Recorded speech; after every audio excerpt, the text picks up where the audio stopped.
5 సార్లు ఐపీఎల్ ఛాంపియన్గా నిలిచిన Chennai Super Kings ఈ సీజన్లో మాత్రం ప్లే ఆఫ్స్కు చేరకుండానే తప్పుకుంది. కీలక మ్యాచ్లో రాయల్ ఛాలెంజర్స్ బెంగళూరు చేతిలో ఓడిన సీఎస్కే భారంగా టోర్నీ నుంచి తప్పుకుంది. ఇదిలా ఉంటే లీగ్ స్థాయిలో తన ప్రయాణాన్ని ముగించుకున్న చెన్నై సూపర్ కింగ్స్ ఫ్యాన్స్ను వేధిస్తున్న ప్రశ్న ఆ జట్టు మాజీ కెప్టెన్ ఎంఎస్ ధోని ఐపీఎల్ 2025లో ఆడుతాడా లేదా? ఈ ప్రశ్నకు ధోని స్వయంగా సమాధానం చెప్పాలి. అయితే ఇంతలో Chennai Super Kings CEO Dhoni ఫ్యాన్స్కు గుడ్ న్యూస్ అందించాడు. ధోని గారు రిటైర్మెంట్ విషయంపై స్పందించిన కాశీ విశ్వనాథ్ తాము ధోని నిర్ణయం కోసం జట్టు వేచి ఉంటుందని చెప్పుకొచ్చాడు. హాయ్ ఫ్రెండ్స్, మన వీడియోస్ని చూస్తున్నారు కానీ లైక్ చేయడం లేదు. ఈ వీడియో కానీ నచ్చితే ఒక లైక్ చేయడం మాత్రం మర్చిపోకండి. అలాగే ఎంఎస్ ధోని గారి గురించి మీ అభిప్రాయాన్ని కామెంట్ రూపంలో తెలియజేయండి. ఫ్రాంచైజీ తమ మాజీ కెప్టెన్ ఎంఎస్ ధోని గారు నిర్ణయాల్లో ఎప్పుడూ జోక్యం చేసుకోబోమని క్లారిటీ ఇచ్చేశారు. ఫ్యాన్స్ మాదిరిగానే ఎంఎస్ ధోని గారు తిరిగి వచ్చి ఐపీఎల్ 2024లో మరో సీజన్ ఆడతాడని ఆశిస్తోంది. అయితే ధోని ఆడడం గురించి నాకు తెలియదు. ఈ ప్రశ్నకు ధోని మాత్రమే సమాధానం చెప్పాలి.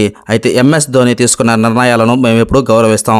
కానీ మీ అందరికీ తెలిసినట్లుగా అతను ఎల్లప్పుడూ తన నిర్ణయాలను వెంటనే తీసుకోడు. సరైన సమయంలో వాటిని ప్రకటిస్తాడు. కానీ ఎంఎస్ ధోని వచ్చే ఏడాది చెన్నై సూపర్ కింగ్స్ కి అందుబాటులో ఉంటాడని మాకు చాలా నమ్మకంగా ఉంది అని సీఎస్కే సీఈఓ చెప్పుకొచ్చారు. అయితే కేవలం సీఈఓ మాత్రమే కాదు, ఎంఎస్ ధోని గారు మాజీ సహచరులు అంబాటి రాయుడు, సురేష్ రైనా, రాబిన్ ఓతప్ప వచ్చే సీజన్లో మహేంద్ర సింగ్ ధోని గారు ఆడతాడని ఆశాభావం వ్యక్తం చేశారు.